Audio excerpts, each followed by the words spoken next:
Al via nel veneziano i circoli dell'NCD, nuovo centrodestra. Sono già 20 nel capoluogo, 5 a Chioggia. L'obiettivo è di crearne almeno uno per ogni comune della provincia. Requisito minimo 10 componenti. Il presidente di ciascun circolo parteciperà al congresso nazionale del partito di Alfano che si terrà ai primi di aprile a Rimini. Un partito senza capi né colonnelli, hanno tenuto a dire Mario Dallator, senatore, e Marino Zorzato, vicepresidente del Veneto. Per l'NCD, oltre alla possibile collaborazione con il governo Renzi, ci sono in vista le amministrative di maggio, con 15 comuni al voto in provincia di Venezia, 3 dei quali, Spinea, Scorzè e Noale, sopra i 15.000 abitanti.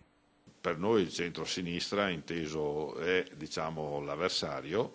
Ciò non toglie che in alcune realtà ci siano personalità nella formazione delle liste civiche in cui alcuni amici possano collaborare. In questa fine settimana 150 amministratori veneti dell'NCD si ritroveranno a Roma con i colleghi di tutta Italia e con il leader Alfano. A lui i veneti consegneranno 2 condizioni obbligatorie per Renzi qualora ci fosse un accordo di governo. La prima è il pieno sostegno alle 8.000 piccole imprese venete che martedì protesteranno a Roma contro burocrazia e fisco.